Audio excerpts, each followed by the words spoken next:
보안고 지구과학 1 선택하신 여러분들 안녕하세요. 일단은 수업을 하기 이전에 여러분들에게 설명할 내용이 있어서 잠깐 그거부터 안내를 하도록 하겠습니다. 선생님이 온라인 클래스 전에 만들어 놨던 것은 폐쇄 예정이라고 아마 적혀 있을 겁니다. 그래서 폐쇄할 예정이니까 지금 현재 선생님이 여기로 가입이라고 적혀 있는 요 강의로 온클을 바꿀 거거든요. 그리고 요거는 정말로 폐쇄할 겁니다. 그러니까 여러분들 꼭 반드시 지금 이 영상을 보자마자 바로 여기로 가입이라고 적혀 있는 온클방으로 가입을 하면 되는데 2학년 5반들은 2학년 5반 그대로 가입을 하면 되고요. 나머지 반들은 A반, B반, C반 내가 지구과학 몇 반인지를 좀 이렇게 보고선 그거대로 체크해서 들어오면 됩니다. 여러분들 이거 폐쇄 정말 폐쇄할 겁니다. 그러니까 꼭 지금 바로 옮겨주세요. 그러면 오늘 본격적으로 수업 시작하도록 하겠습니다. 그래서 오늘 배울 내용은 지난 시간에 선생님이 안내했다시피 고체지구 내용 중에서도 판구조론의 정립 과정에 대해서 배울 겁니다. 여러분들 프린트가 아니라 교과서 11페이지를 피면 되는데 그 전에 오늘 배울 내용들의 핵심 키워드를 한번 보도록 할게요. 핵심 키워드 첫 번째 보면 판구조론의 정립 과정이라고 적혀 있습니다. 지금 현재 이 판구조론이 정립하는 데까지의 이 과정을 전체적으로 여러분들이 설명할 수 있어야 되는 겁니다. 요 정립 과정에 대한 내용이 작년, 그러니까 2021학년도 수능에도 출제가 됐었던 내용이거든요. 그래서 이러한 내용에 대해서 잘 알아둬야 되고, 그리고 두 번째는 바로 베게너라는 사람이 바로 대륙 이동설이라는 것을 주장을 합니다. 근데 여러분들 주장을 하려면 당연히 그거에 대한 근거가 있어야 되겠죠. 그래서 그거에 대한 제시한 증거, 즉 근거로서 총 4가지를 제시를 했습니다. 이게 뭔지 한번 알아보도록 할게요. 그 다음으로 세 번째는 바로 음양특심법입니다. 음양특심법, 생소하고 처음 들어보는 것일 텐데 측심법이잖아요. 즉 이거는 측정한다의 측, 심의 경우에는 어느 정도 깊이를 측정한다는 겁니다. 그러니까 음양특심법을 통해서 결국에는 해저확장설이라는 것이 등장하는 그런 배경이 되거든요. 그래서 이 음양특심법이 뭔지, 그리고 여기는 약간의 계산이 들어가서 어떻게 계산하는지까지 할 겁니다. 그래서 오늘 할 내용은 사실은 여기까지입니다. 해저확장설 전까지 오늘 수업을 할 거고요. 다음 시간에 이어서 해저확장설과 그 증거에 대해서 배울 건데 해저확장설이 굉장히 중요한 내용이에요. 그래서 그 증거가 총 5가지 정도 선생님이 얘기를 할 건데 그거는 다음 시간에 이어서 하도록 하겠습니다. 일단 여러분들 교과서 11페이지 보면서 우리 판구조론의 정립과정, 즉 대륙이동설부터 먼저 들어가도록 하겠습니다.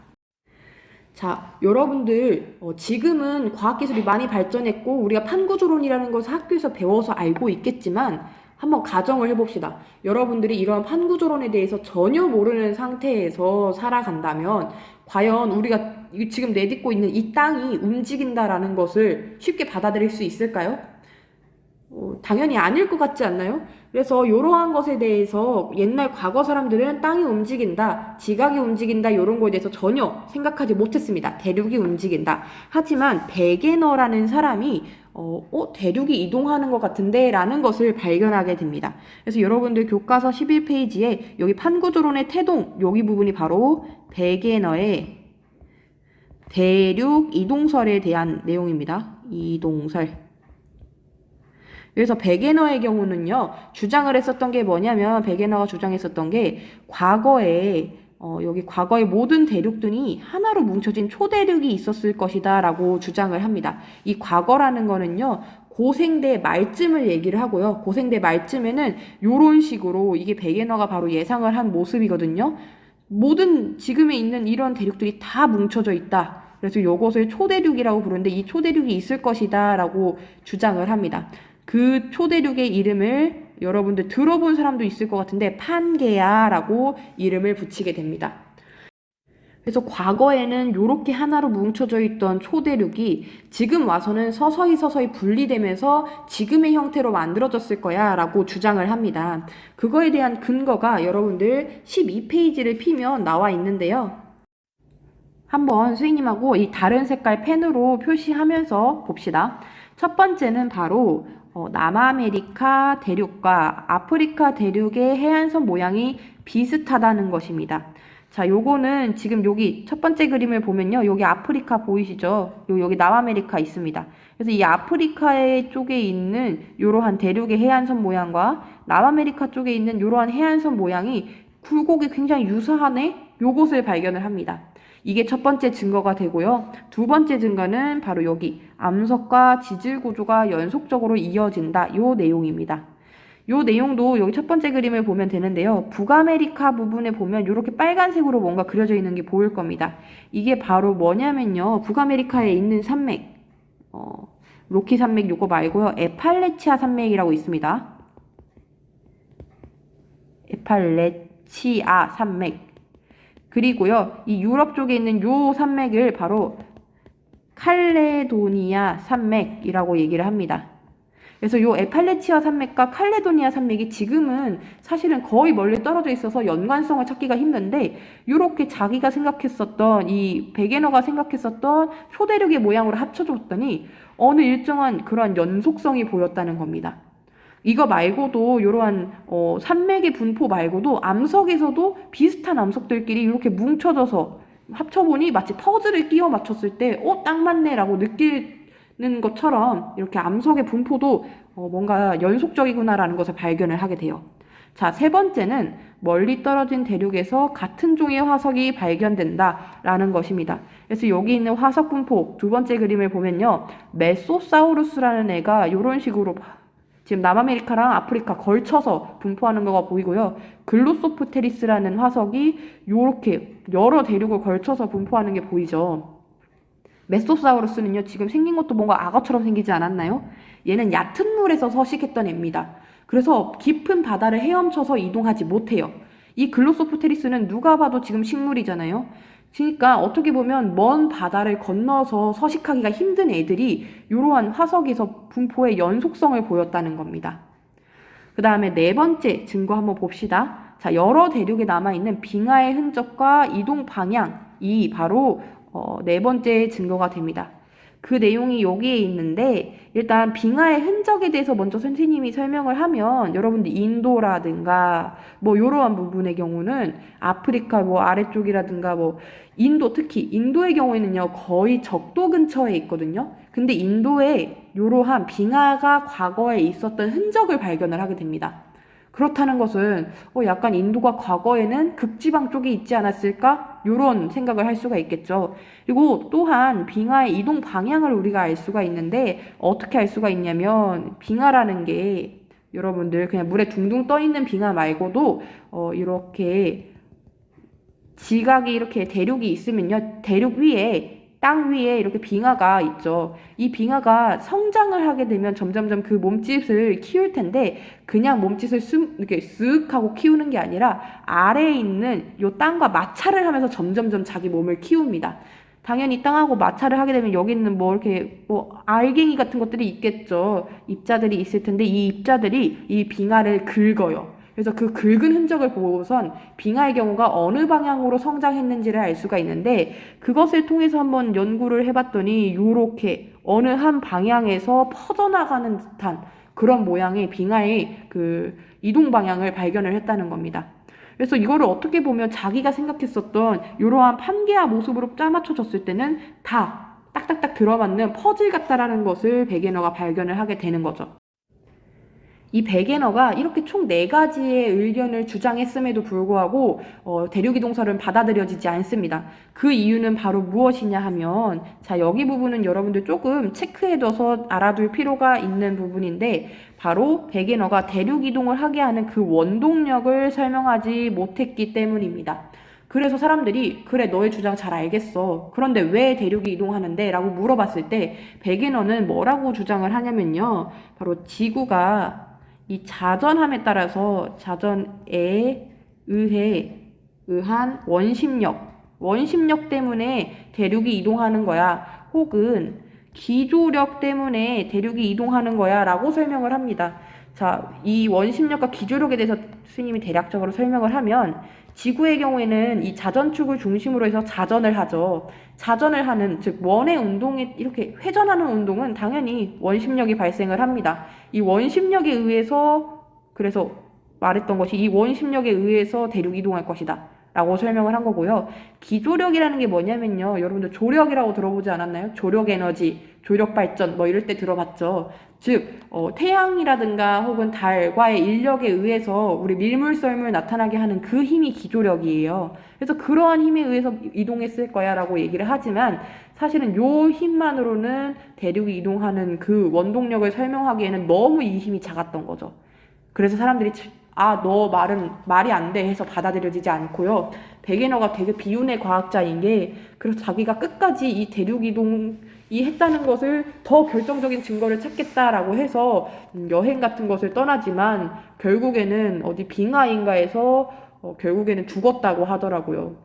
자, 아무튼 베게너는 자신의 주장이 받아들여지지 않은 채 결국에는 대륙 이동선은 여기서 멈추나 싶었는데 그 아래에 보면요. 이 원동력을 설명하면 될 것 같잖아요. 그 원동력을 설명한 사람이 있습니다. 바로 홈스라는 사람인데요. 홈스라는 사람이 멘틀 대류설이 바로 대륙 이동의 증거야 라고 주장을 하기 시작을 합니다. 자, 이 사람 먼저 여기다가도 여러분들 이렇게 써두세요. 홈스의 멘틀 대류설. 그래서 이 홈스의 멘틀 대류설에서는요, 이 멘틀 내의 온도 차이로 멘틀에서 열대류가 발생한다라고 주장을 하는데 약간 이 말이 조금 어려울 수도 있을 것 같아요. 그래서 이 말에 대해서 선생님이 차근히 한번 풀이를 해보도록 할게요. 우선 첫 번째 열대류라는 것이 있는데 열대류. 대류는 아마 잘 알고 있을 거라 생각이 듭니다. 여러분들 과학도라면 적어도 에너지의 전달 방식에 대해서는 조금 알아둬야 하는데 총 3가지가 있습니다. 알고 있는 사람은 복습하는 차원에서 모르는 사람은 지금이라도 알아두세요. 첫 번째는 바로 전도이고요. 두 번째는 바로 대류, 그리고 세 번째가 복사입니다. 간단하게 설명을 하면요. 전도의 경우에는 여러분들 숟가락, 이거 숟가락이에요, 숟가락. 쇠 숟가락의 경우를 한번 여기다 불을 달궈놓고선 손으로 잡고 있으면 지금 상상만 해도 뜨거울 것 같죠? 여기만 달궜지만 결국에는 이 에너지가 이 전도가 되어서 우리 손이 이렇게 뜨겁게 되는 겁니다. 전도는 대부분 이런 식으로 고체에서 많이, 특히 금속 고체에서 많이 나타나는 그런 현상이고요. 대류의 경우에는 유체에서 흐를 수 있는 애에서 발생하는 게 바로 대류이고요. 복사는 어떠한 매질 없이 그냥 바로 전달될 수가 있는 것이 바로 복사인 겁니다. 그래서 우리 태양 복사 에너지라고 얘기를 하잖아요. 태양의 경우와 우리 지구까지 이 우주 공간은 거의 진공 상태에 가까운데 그럼에도 불구하고 에너지가 올 수 있는 거는 어떤 매질이 없음에도 에너지가 올 수 있다는 뜻이니까 복사로 전달되는구나 라고 알면 되는데 어떻게 보면 이 에너지 전달 방식은 조금 여기서 선생님이 얘기하려는 거에서 많이 벗어나긴 했는데 아무튼 대류에 대해서 한번 설명을 하려고 합니다. 대류는 잘 알고 있겠지만 선생님이 조금 더 자세히 설명을 하면요. 여기에 이렇게 수조가 있고 선생님이 이 가운데에다가 한번 불을 지핀다라고 생각을 했을 때 여기 불을 지핀 부분의 경우에는 당연히 온도가 올라가겠죠. 그러면 우리 기체라든가 혹은 액체의 경우에는요. 고체에 비해서 부피, 팽창 같은 것이 비교적 잘 일어나는 편입니다. 그럼 여기 달궈진 애들은 부피가 어떻게 될까요? 팽창하겠죠. 우리 뜨거워지면 부피 팽창하는 거 알잖아요. 그러면 밀도의 경우가 어떻게 되냐라는 것을 따져볼 거예요. 우리 밀도는 부피분의 질량입니다. 요거 모르는 사람 없을 거라고 생각을 해요. 그래서 부피분의 질량인데 질량의 경우에는 변함이 없죠. 하지만 부피의 경우에는 증가를 했습니다. 그럼 결국엔 전체적인 밀도 값은 감소를 하겠죠. 그러니까 가벼워지니까 얘가 상승을 하게 되는 겁니다. 그래서 얘의 경우가 이렇게 퍼지게 되고 이런 식으로 이렇게 대류가 일어나게 되는 거죠. 즉 열대류라는 것은요. 바로 온도 차이에 의한 바로 밀도 차이에 의해서 나타나는 것이 바로 열대류라고 얘기를 합니다. 자, 그런데 여기서 여러분들 조금 의문이 들 것 같아요. 지금 멘틀이 열대류를 한대요. 근데 여러분들 멘틀이라는 것은 딱딱한 고체잖아요. 어떻게 고체가 이렇게 유체처럼 이렇게 대류를 할 수가 있을까? 그거에 대해서도 잠깐 선생님이 미리 설명을 하면 다음 시간에 조금 더 자세히 설명을 하겠지만 멘틀 중에서도요 되게 약한 부분이 있거든요. 그 부분은 바로 약간 녹아 있습니다. 약간 고체인데 살짝 액체가 될랑말랑 말랑말랑한 상태인 거예요. 그거를 우리는 뭐라고 표현을 하냐면 부분적으로 용융되어 있다 해서 부분 용융 상태다라고 얘기를 합니다. 그래서 멘틀의 경우에는 부분 용융되어 있기 때문에 바로 유동성이 있는 고체이다라고 표현을 하거든요. 그래서 이 부분 용융되어서 유동성이 있는 고체이기 때문에 멘틀의 경우가 대류를 할 수가 있는 거고요. 아래에 있는 이렇게 멘틀이 대류를 하게 되면서 위에 있는 이러한 대륙의 경우가 이동을 하는 거야 라고 홈스가 설명을 하는 거죠. 그래서 이 홈스의 경우에는 이런 식으로 멘틀 대류가 일어날 때요. 어떤 부분은 상승을 하는 부분이 있을 거고 어떤 부분은 하강하는 부분이 있을 거야 라고 설명을 하고요. 요 상승하는 부분에서는 뜨거운 물질이 이 대륙을 뚫고선 올라오기 때문에 새롭게 지각을 형성될 거다라고 설명을 하고요. 상승 부분의 경우에는 새롭게 지각이 형성되고 하강하는 부분의 경우에는 이게 멘틀 속으로 원래 있던 이러한 지각이 멘틀 속으로 들어간다라고 얘기를 합니다. 하지만 이때 당시에 이렇게 홈스가 멘틀 대류설을 설명을 했음에도 지금만큼 완벽한 그러한 설명이 아니었기 때문에 약간은 부족해서 완전하게 이러한 대륙이동설이 받아들여지지는 않습니다. 그래서 이러한 홈스가 멘틀 대류설을 설명을 한 이후에 어떤 역사적인 사건이 하나 발생을 하거든요. 그 역사적인 사건이 이러한 대륙이동설이 아니라 판구조론을 정립하는데 큰 도움을 줍니다. 그게 바로 세계 2차 대전입니다. 자, 그래서 여러분들 교과서 13페이지로 한번 넘어가도록 할게요.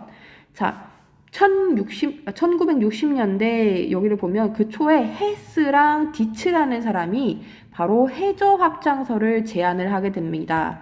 헤스와 디츠의 해저 확장설. 이 해저 확장설의 내용을 스님이 지금 간단하게만 설명을 해보면요. 이 헤스와 디츠의 경우에는 해저의 경우는 해령이라는 그러한 구조가 하나가 있고 해구라는 그러한 지질 구조가 있어. 그런데 해령에서는 아래에서부터 위로 올라오는 마그마에 의해서 새롭게 물질이 생성돼서 결국에는 그게 이렇게 퍼져나갈 거야. 그리고 이 퍼져나가는 것이 그냥 계속 끊임없이 퍼져나가는 것이 아닌 해구라는 지형에서 섭입해가지고 소멸할 거다라고 주장한 게 바로 해저 확장설입니다. 그러니까 해저의 경우가 계속 확장한다라고 주장한 내용이 바로 해저 확장설인데 왜 이 해저 확장설이 등장을 하게 됐냐면요. 바로 아래에 있는 우리가 아까 얘기했던 세 번째 키워드인 음향측신법을 통해서 이거를 알게 됩니다. 자, 여기 보면요. 그런데 부분부터 한번 봅시다. 그런데 제2차 세계대전 이후에 탐사 장비와 기술이 크게 발달함에 따라서 해저를 광범위하게 탐사할 수 있었다라고 적혀 있습니다. 우리가 세계 2차 대전 때쯤에 전쟁이 발발을 하게 되면서요. 과거에 사람들이 이렇게 잠수함 같은 것을 통해서 공격을 하는 경우가 많았어요. 그래서 이 잠수함의 경우 심해에 있는 이 깊은 바다에 있는 잠수함을 감지하기 위해서 위에서 이 잠수함을 감지하는 기술, 음향을 통해서 이러한 음파를 통해서 잠수함을 감지하는 기술의 경우가 굉장히 크게 발달을 하게 되거든요. 근데 이것이 이 잠수함 발달 기술만을 높였을 뿐만 아니라 그렇다면 요거 기술을 가지고서 한번 해저의 지형을 한번 탐사해보자 라고 사람들이 생각을 하게 됩니다.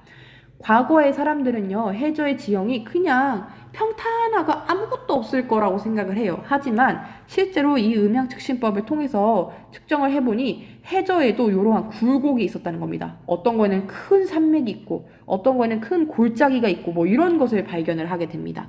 그러면 그 음향측신법에 대해서 한번 선생님이 간단하게 설명을 해볼게요. 자, 이렇게 간단하게 모식도로 그려보면 여기 이렇게 배가 있으면 아래 뭐 들쑥날쑥한 이런 해저 지형이 있겠죠. 그러면 요 배에서 요 아래 해저 지형으로 음파를 쏘게 됩니다. 음파를 쏘게 되면 얘가 이 해저 지형을 맞고선 다시 돌아오겠죠. 그러면 이 음파를 쏜 이후부터 돌아오기까지의 걸린 시간, 즉 왕복 시간을 측정하면 이것을 t라고 둘게요. 이 왕복 시간을 측정을 하면요, 우리 거리는 시간 곱하기 속력이다라는 거시속 알고 있죠. 그래서 우리가 이 음파의 속도 알고 있고 왕복하는 시간 알고 있다면 얘가 이동한 이 거리, 즉 수심을 알 수 있지 않을까? 라고 해서 요것을 통해서 우리가 이런 수심을 계산하게 됩니다. 자, 거리, 그러니까 한번 방정식을 세워보면 수심의 경우에는 시간, 왕복 시간 t 곱하기 음파의 속력을 v라고 두겠습니다. v 이렇게 구할 수가 있는데 이때 주의해야 될 게 바로 무엇이냐면요. 여러분들이 흔히 할 수 있는 그 실수 중에서 하나인데 이 시간의 경우에는 그냥 한 번 간 시각이 아니라 왔다가 간 왕복 시간입니다. 따라서 이 수심도 2배로 측정이 될 거라는 거예요. 그래서 여기다가 앞에다가 2분의 1을 곱해줘야 되는 겁니다. 그래서 요게 바로 수심을 측정을 하는 음양측심법 그 공식입니다. 여기에도 나와 있죠. 그래서 요 공식은 반드시 여러분들이 잘 알고 있어야 되고 사실은 암기할 정도까지도 어려운 수식은 아니거든요. 여러분들이 충분히 유도할 수도 있는데 요것이 모의고사에서도 종종 등장하기 때문에 여러분들이 반드시 이거 계산할 수 있어야 합니다. 그러면 여기에 있는 요 문제 한번 풀어볼까요? 자, 해저면을 향해서 발생한 음파가 10초 만에 되돌아왔다면 그곳의 수심은 얼마인가? 여기 보면요, 음파의 속도 나와 있으니까 이거 가지고선 한번 잠깐 영상 멈추고선 계산 한번 해보세요. 자, 여러분들 한번 스스로 풀어봤나요? 여기 있는 요 공식만 이용해서 한번 뚝딱뚝딱 넣었으면 아마 답이 나왔을 것 같은데 한번 스님하고 답을 확인을 해봅시다. 수심의 경우를 스님이 h라고 쓸게요. 수심의 경우는 지금 2분의 1 곱하기 음파 속도가 여기서 1500m/s라고 나와 있습니다. 곱하기 요 시간의 경우에는 왕복 시간이 지금 음파가 되돌아왔으니까 왕복 시간 맞죠? 10에 10초이다. 그럼 요거 계산을 해보면 될 것 같은데 요거 이렇게 약분되고 요거 이렇게 곱해보면 7,500m가 나옵니다. 요거 이렇게 약분되니까요. 그래서 7,500m만큼의 수심이구나 이렇게 계산을 하면 되거든요. 자, 그런데 여러분들 지구과학의 큰 장점, 지금도 문제를 풀면서 느꼈을 텐데 지구과학의 큰 장점이 뭐냐면요, 문제를 풀 때 이러한 계산 문제가 나와도 이렇게 굉장히 쉽다는 겁니다. 그래서 여러분들 큰 걱정하지 않고 공식 정도만 이해하고 풀면 되는구나 라는 거 지금 알겠죠? 그러면 여러분들 한번 교과서 이번에는 35쪽을 한번 펴볼게요. 35쪽에 보면 요러한 그림이 있을 거예요. 요거가 갑자기 생뚱맞게 뭐냐? 이것도 음양특심법을 통해서 알아낸 요러한 그래프거든요. 그거를 지금 그래프를 좀 해석을 해봐야 되는데 지구과학에서는 요러한 그래프, 새로운 그래프, 색다른 자료 같은 것이 많이 나오기 때문에 그것을 잘 확인하고 이해할 수 있어야 합니다. 이러한 새로운 자료가 보이면요, 가장 먼저 해야 될 게 가로축과 세로축이 무엇인지 파악을 하는 겁니다. 그래서 가로축을 보면요, 거리라고 적혀 있고요, A와 B가 적혀 있죠. 그 다음에 세로축을 보면 수심이라고 적혀 있습니다. 지금 보면 여기 A, B라고 적혀 있는 거 보이죠? 즉 A와 B 지점에서 한번 이 거리에서의 수심을 한번 음양측심법을 통해서 측정을 하고 이렇게 그래프로 나타낸 겁니다. 그래서 요거를 보면 이 A라는 지점에서는 한 요 정도의 수심을 가지고 있다가 점점 수심이 얕아지고 있죠. 이렇게 갈수록 수심이 깊어지니까요. 지금 일반적으로 우리가 아는 Y축의 경우에는 이런 식으로 증가하는데요. 지금 이 그래프 잘 봐야 됩니다. 가로축이 2, 3으로 가고 있기 때문에 이렇게 갈수록 수심이 증가하는 겁니다. 그러니까 수심이 증가하고 있고 여기서 수심이 얕아지고 있고 증가했다가 이러한 모양을 띠게 되는 겁니다. 즉 어떻게 보면 이러한 지형을 가지게 된다는 의미거든요. 자, 여기 있는 아래 그림도 C에서부터는 한 2보다도 얕은 수심을 가지고 있다가 급격하게 수심이 깊어집니다. 그러다가 다시 조금 회복한 이러한 수심이 살짝 얕아진 이러한 모양을 보이는데 이것도 마찬가지예요. 얕은 수심, 이런 식으로 바다가 있으면 얕은 수심이잖아요. 그러니까 얕은 수심이었다가 깊어지는 이러한 지형을 띠는구나 라는 거를 그림을 통해서도 확인할 수가 있죠. 요렇게 마치 산맥처럼 이렇게 되어 있는 지형, 바로 AB가 해령을 의미를 하는 거고요. CD가 어떻게 보면 이렇게 골짜기 같은 요 지형을 우리가 해구라고 얘기를 합니다. 해령의 경우에는 이런 식으로 산처럼 분포하고 있는 지형을 얘기를 하고요. 해구의 경우에는 이렇게 골짜기처럼 깊이 이렇게 쏙 들어가는 이러한 것을 해구라고 합니다. 그래서 해령의 경우에는요, 수심이 얕고요. 그리고 해구에서는 수심이 깊은 것이 특징입니다.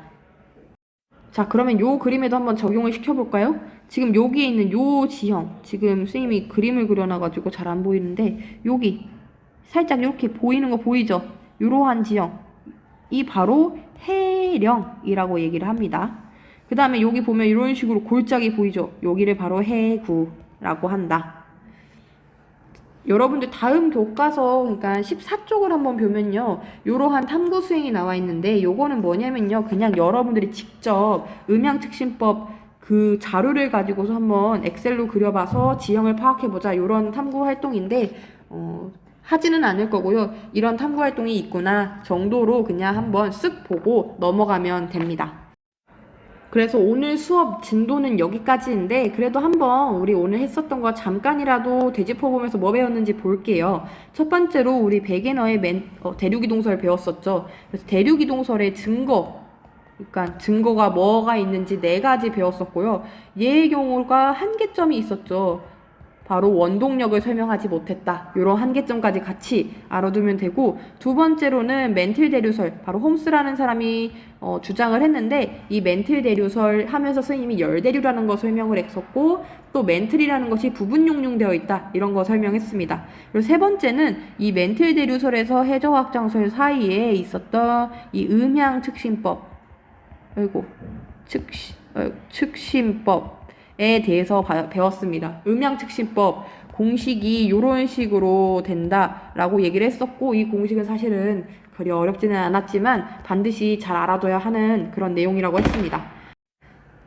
그래서 이러한 음양특시법의 경우에는 이러한 공식으로 구할 수 있다라고 했었고, 이 음양특시법을 통해서 결국에는 중요한 게 뭐냐면요, 이 공식도 중요하지만 중요한 거는 음양특시법을 통해서 해저가 평탄한 것이 아니라 산맥 같은 것도 분포를 하고 골짜기 같은 것도 있구나, 해구와 해령이 있구나라는 것을 발견하게 되고, 그것이 바로 해저확장설을 주장을 하게 되는데 그러한 바탕이 됐던 겁니다. 그래서 이 해저확장설의 내용 아까 중요하다고 했었는데, 이거는 다음 시간에 선생님하고 같이 정리해보는 걸로 할게요. 여러분들 오늘 수고하셨습니다.